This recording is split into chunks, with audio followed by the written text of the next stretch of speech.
आहे, रडायला सुरुवात नाही आणि कशी ते भेटतात आणि पुढे काय काय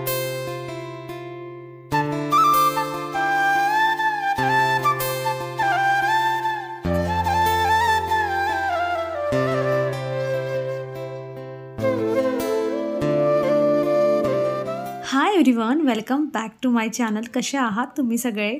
आज ना मी व्हिडिओची आणि माझ्या दिवसाची सुरुवात सकाळी सकाळी मस्त केलेली आहे आणि बॅक टू जी रुटीन असते ना संडे नंतरची ही ती आहे.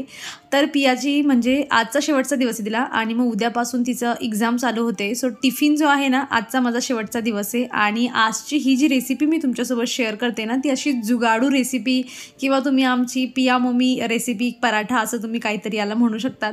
तर बघा इथे माझ्याकडे थोडं कॅरेट पडलं होतं तर मी कॅरेट घेतलं आणि मस्त कोथिंबीर होती तर कोथिंबीर कापली आणि ती थोडी मी यामध्ये घालते. आणि काय होतं ना की कॅरेटने यामध्ये थोडा मस्त स्वीटनेस येतो आणि एक जे असतं ना एक व्हेजिटेबल ॲड होऊन जातं. महत्त्वाचं म्हणजे कारण माझ्याकडे आता बटाटा उकडून गार करायला एवढा वेळ नव्हता म्हणून कॅरेट होतं सरळ मी याला यूज केला आणि बऱ्याच वेळा मी हे बनवत असते आणि पियाला आवडते सुद्धा.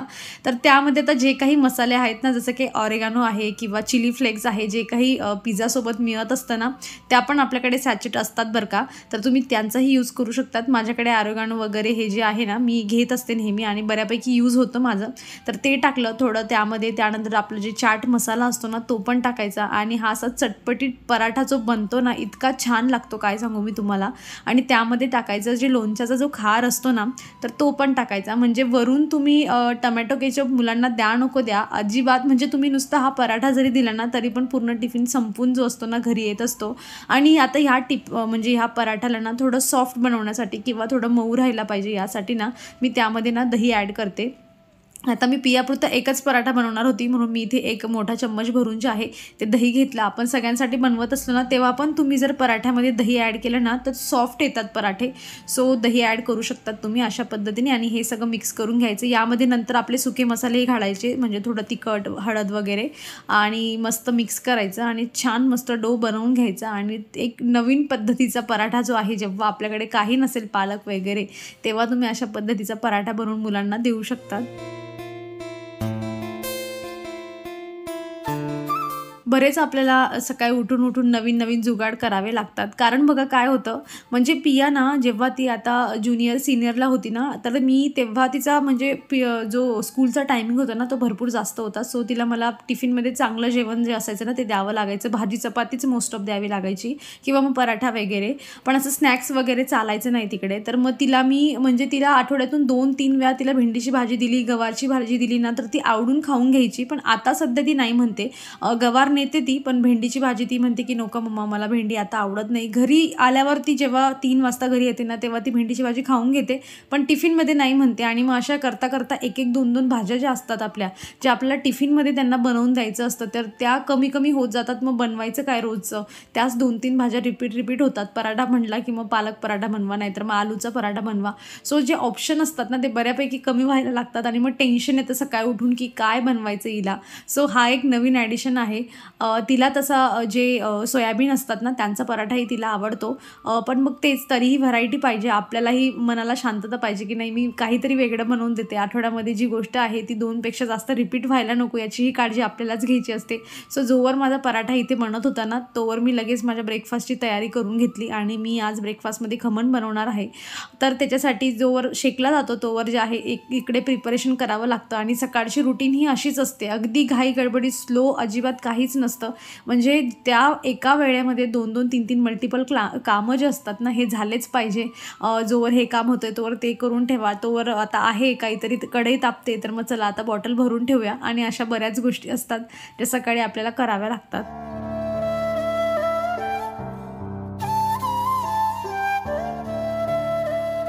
हा पराठा मस्त तेल लावून शेकायचा. मस्त क्रिस्पी आवडत असेल तर क्रिस्पी तुम्ही बनवून घेऊ शकतात. म्हणजे लो फ्लेम जर केली ना तर मग क्रिस्पी बनेल आणि मग तुम्ही पटापट शेकून घेतला याला आणि काढला की मग तो सॉफ्ट बनतो. दहीमुळे काय होतं ना महत्त्वाचं पराठा खूप सॉफ्ट येतो. आणि पियाला मी टिफिनमध्ये ट्राय करते की क्रिस्पी न करता तिला जे आहे सॉफ्टच द्यावा जेणेकरून तिला खाताना जास्त वेळ लागायला नको. आणि घरी असली का मग तिचं मागणं असतं की मला जो आहे क्रिस्पी पराठा बनवून दे. मग तेव्हा जरा लो फ्लेमवर शेकते आणि मग तिला क्रिस्पी पराठा बनवून देते. सो बघा इथे अशा पद्धतीचा एक मस्त असा झटपटीत जो आहे ना एकदम चटपटीत लागणारा पराठा माझा तयार झालेला आहे.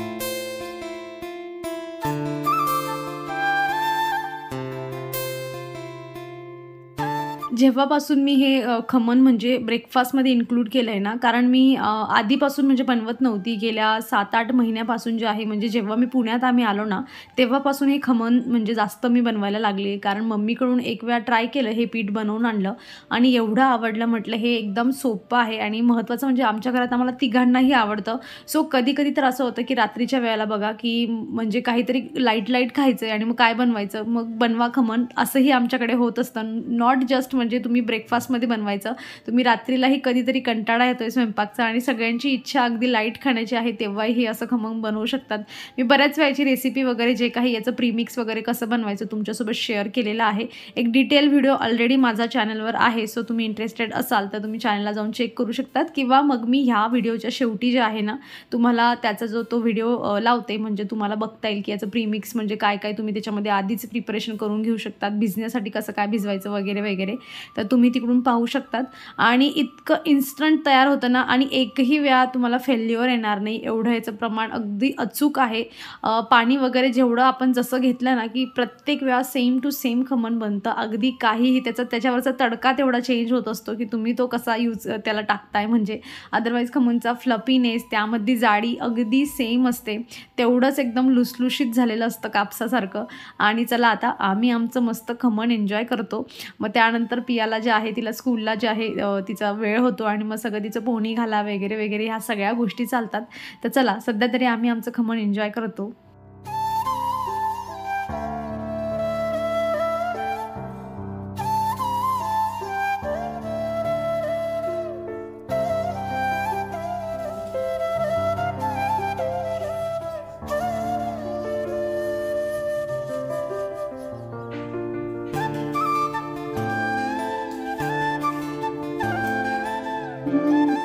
काल ना ॲक्च्युली मी एक मूवी पाहिला. थांबा बसून सांगते मी तुम्हाला. ओके, सो काल मी पाहिला एक मूवी, त्याचं नाव आहे 8 AM मेट्रो. तुम्ही बघितला असेल तर मला लगेच कमेंट करा, आणि तो तुम्ही बघितला नसेल ना आणि तुम्हाला माझ्यासारखं म्हणजे पिक्चर वगैरे बघायचं जी आवड असेल ना, तर तुम्ही हा ना मूवी नक्की बघा एक वेळा. म्हणजे असंच मी रात्रीच्या वेळेला जरा मला वेळ होता, माझं सगळं एडिटिंग वगैरे झालेलं होतं, म्हणून म्हटलं चला काय पाहूयात. तर हा ना मूवी मला म्हणजे यूट्यूबलाच मिळाला, तुम्हाला असं काही दुसऱ्याकडून बघण्याची गरज नाहीये. तर 8 AM मेट्रो असं या मूवीचं नाव आहे. आणि स्टार्टिंगच्या 3-4 मिनिटानंतरच मला थोडं जे आहे रडायला सुरुवात मी झालेली होती. आणि अगदी मी तो मूवी संपेपर्यंत ना माझ्या डोळ्यात म्हणजे पाणी होतंच, इतका इमोशनल मूवी होता. काही जे सीन होते ना त्यातले अगदी म्हणजे खूप असे टच करणारे होते. काही मस्त म्हणजे असं वाटतं की हे माझ्यासोबत घडलं पाहिजे, किंवा मग आपल्याला वाटतं ना माझी लाईफ अशी पाहिजे, किंवा माझा लाईफ पार्टनर असा पाहिजे, किंवा वगैरे वगैरे. किंवा ओव्हरऑल जे थोडंफार गोष्टी असतात आपल्या इमॅजिनेशनमध्ये, किंवा आपली जी काय म्हणतात त्याला, की भरपूर गोष्टी अशा असतात मला पाहिजे. ओके, तर ते जे आहे ना त्या गोष्टी कुठेतरी ना ह्या मूवीमध्ये इतक्या सिम्प्लिसिटीने दाखवलेल्या आहे ना, आणि इतक्या गोष्टी तुम्ही रिलेट करून जाणार ना, आणि ॲट दी एंड जे आपल्या एक्सपेक्टेशन असतात ना, तर त्या कशा पद्धतीने म्हणजे अगदी आपण त्यामध्ये न कॉम्प्रोमाइज करता जे आहे ना तुमच्या एक्सपेक्टेशन अगदी ग्राउंड लेवलला येऊन जातील. आणि एक चांगलं मला असं वाटतं की जी म्हणजे फॅमिलीमध्ये राहण्यासाठी जी काही एका गोष्टीची गरज असते ना, म्हणजे ती गोष्ट खूप छान पद्धतीने हा मूवी ना आपल्याला शिकवून जातो. बऱ्याच गोष्टी आपल्याला माहीत असतात, पण तरीही आपण काय करतो ना की एक्सपेक्टेशन खूप जास्त रिलेशन खराब करण्यामध्ये खूप जास्त महत्त्वाचं असतं. सो मी तुम्हाला फक्त म्हणजे असं काही नाहीये, मी बघितला, मला आवडला खूप, आणि म्हणून मी तुम्हाला सांगते की हा मूवी तुम्ही नक्की बघा. आता तुम्हाला नाव लक्षात नाही राहिलं तर मी तुम्हाला लिंक जी आहे ना ती डिस्क्रिप्शनमध्ये देते. त्या मूवीमध्ये ना एक इरावती नावाची जी आहे ती बाई आहे, ती मराठी आहे, आणि एक प्रीतम नावाचा मनुष्य आहे. दोघी अगदी वेगळे आहेत, दोघेही मॅरिड आहेत, आणि कसे ते भेटतात आणि पुढे काय काय कसं कसं होतं, आणि मग त्यांचं म्हणजे एकमेकांशी भेटल्यानंतर त्यांच्या फॅमिलीसोबतचं रिलेशन वगैरे, त्या माणसाची फॅमिली, हिची फॅमिली, हे सगळं काही ना इतकी सिंपल पद्धतीने दाखवलं आहे ना, आणि त्यातल्या छोट्या छोट्या गोष्टी ना एवढ्या म्हणजे मनापर्यंत पोहोचतात ना की काय सांगू तुम्हाला. आणि तुम्ही माझ्यासारखे रडलेत ना मूवी बघून तर मला नक्की कमेंट करा. नेक्स्ट व्लॉगमध्ये सांगा मला तुम्हाला मूवी कसा वाटला. हे बदाम तुम्हाला दाखवण्यामागचं रिझन हेच की मी आठवण करून देते. जास्त नाही पण 4-5 तरी नक्कीच खा आणि ट्राय करा की तुम्ही प्रत्येक दिवशी भिजवलेले बदाम खाताय. कालचा माझा व्हिडिओ तुम्ही हेअर केअर रुटीनचा पाहिलाच असेल. त्यामध्ये मी तुम्हाला सांगितलंच की कसे बदाम आणि बाकीच्या गोष्टी ट्राय करून मी माझा हेअर फॉल जो आहे तो थांबवला आहे. सो जस्ट हे रिमाइंडर आहे की तुम्ही अजूनही स्टार्ट केलेलं नसेल तर स्टार्ट करा. आणि आता गॅलरीमध्ये आलीच आहे तर फुलं दाखवले नाही असं तर होणार नाही. तो किती जास्त फुलं उमललेले आहेत तुम्ही बघू शकतात. 1-2 कोमजले आहेत पण जवळजवळ 4 तरी आहेत जे अगदी फ्रेश मस्त उमललेले आहेत आणि इतकं छान वाटतं, इतकं फ्रेश वाटतं. मला माहीत नाही यांची अचानक थोडी साईज जी आहे ना ती छोटी झाली आहे. पण कारण काय होतं की मागचे काही दिवस पाऊस चालू होता ना त्यामुळे पाणी देता येत नव्हतं मला, मे बी त्याच्यामुळे असेल. पण थोडी साईज जी आहे ना फुलांची छोटी झाली आणि अजूनही बऱ्याचशा कड्या आहेत ज्या आता उमलायच्या आहेत. आणि त्या व्यतिरिक्त माझ्याकडे आहेतच आता झिनियाचे नवीन प्लांट्स आहेत ते पण खूप छान ब्लूम करताय. खूप मस्त फ्रेश कलर आहे त्यामुळे छान वाटतं. झेंडू पण किती छान दिसतंय तुम्ही बघतच आहात इथे.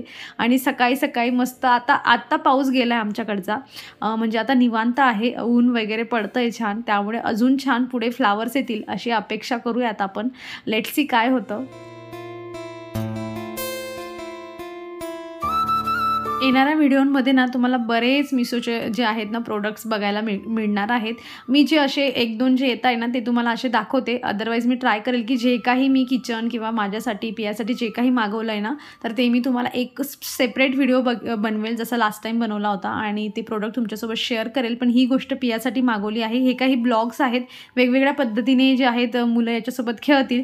पिया महत्त्वाचं याच्यासोबत खेळेल म्हणून मला असं वाटतंय की घ्यावं याला, ठेवावं. याची लिंक मी तुम्हाला पर्टिक्युलर जे आहे डिस्क्रिप्शनमध्ये देते. पण मी याला जे आहे ना लगेच पियाला दाखवणार नाही आहे, मी याला लपवून ठेवणार आहे. कारण तिची ना एक्झाम चालली आहे. म्हणजे आजचं जसं मी तुम्हाला सांगितलं उद्यापासून तिची एक्झाम आहे. म्हणजे तिला माझं फक्त एवढं म्हणणं आहे की तिला उद्याचा एक पेपर झाला की मग परवा तिला मे बी सुट्टी राहील तर मग तेव्हा जे आहे मी तिला दाखवेल. नाही तर पूर्ण एक्झाम होऊ देईल आणि मगच याला बाहेर काढेल. म्हणून एकदम कानाकोपऱ्यात कपाटात जाऊन ठेवते जेणेकरून तिला कुठे अजिबात दिसायला नको. कारण जी गोष्ट आपण जिथे लपवून ठेवली आणि ज्याच्यापासून आपल्याला लपवायचं असतं ना ती 100% तो मनुष्य फिरून पूर्ण म्हणजे घरात फिरून सगळी जागा सोडेल तो मनुष्य, पण बरोबर तो तिथेच येतो आणि त्याच्यापासून लपवलेली गोष्ट त्याच्यापर्यंतच लवकर पोहोचते. म्हणून मी ट्राय करते की तिच्या हाईटपेक्षा जास्त ठेवावं जेणेकरून तिचं अजिबात लक्षात राहणार नाही. सो तिला माहीत आहे की मी हे मागवलेलं आहे. रोज माझं डोकं खाते मम्मा कधी येईल. जेंगो असं म्हणतात त्याला ह्या गेमला. मी तुम्हाला लिंक देते डिस्क्रिप्शनमध्ये. तुमची दिवाळीची क्लिनिंग झाली का सुरू? मला ना ॲक्च्युली समजतच नाही की मी क्लिनिंग स्टार्ट करू की नको करू. कारण बघा मी तुम्हाला म्हणली पण आणि दाखवलं पण होतं की आम्ही फर्निचरसाठी गेलो होतो आणि त्यानंतर काय झालं ना म्हणजे ते आता फर्निचर जे आहे दिवाळीच्या अगदी 1 आठवड्या पहिले करणार आहेत असं आम्ही त्यांना म्हणजे रिक्वेस्ट करून सांगितलं की ॲटलीस्ट दिवाळीच्या 1 आठवड्या पहिले तरी करा म्हणजे जेणेकरून मला पुढचे कामं करता येतील. आणि म्हणजे महत्त्वाचं म्हणजे दिवाळीच्या वेळेस नको पाहिजे तुमची गडबड. आता लेट्स सी सांगितलं आहे तसं होतं की नाही होतं. पण मग आता मला कळत नाही कारण फर्निचर घरात होणार असलं तर भरपूर धूळ वगैरे जी असते ती त्यांची होत असते आणि पसारा भरपूर होतो. सो मी कितीही क्लीन केलं तर मला परत करावंच लागेल. म्हणून मला कळत नाही मी क्लिनिंग करू की नको करू. सगळ्या म्हणजे आमच्या इथे सोसायटीत वगैरे आजूबाजू बऱ्याचशा बायकांची क्लिनिंग सुरू झालेली आहे आणि आय एम शुअर तुमचीही झालेली असेल. पण म्हटलं चला काही हरकत नाही, ज्या गोष्टी मला क्लीन करून ठेवता येतील किंवा आता बरण्या वगैरे बरंच घरात सामान रिकामा होत असतो. सो एकचा लोड न घेता छोटे मोठे डबे 2-4 रिकामे करायचे आणि त्यांना जे आहे क्लीन करायचं त्यामध्ये सामान भरायचं असं करून ठेवते. आणि काही फराळ वगैरे तर दिवाळीचा बनवावा लागेल त्यासाठी ह्या बरण्या वगैरे मी वॉश करून ठेवते. सो हे जे तुम्ही मोठं पातेलं बघताय ना याची मला कमेंट आली होती की हे मी कुठून घेतलं. मी विकत नाही घेतलं आहे, मम्मीकडून घेऊन आली होती. लग्नामध्ये जे आहेर वगैरे मिळतात ना तसं मम्मीला मिळालं होतं. सो मी आताच येताना तिच्याकडून घेऊन आली होती हे. तर विकत तुम्हाला पाहिजे असेल तर तुम्ही जे दुकानात आहे ना भांड्यांच्या दुकानात जाऊन घेऊ शकता. तर चला मग मी माझा व्हिडिओ इथे संपवते. अपेक्षा करते तुम्हाला आवडला असेल. कसा वाटला मला कमेंटमधून नक्की सांगा. आवडला असेल तर लाईक करा. चॅनलवर नवीन असाल तर प्लीज चॅनलला सबस्क्राईब करा. आपण भेटूया पुढच्या अशाच इंटरेस्टिंग व्हिडिओमध्ये. तोवर तुम्ही स्वतःची काळजी घ्या. So take care friends and bye.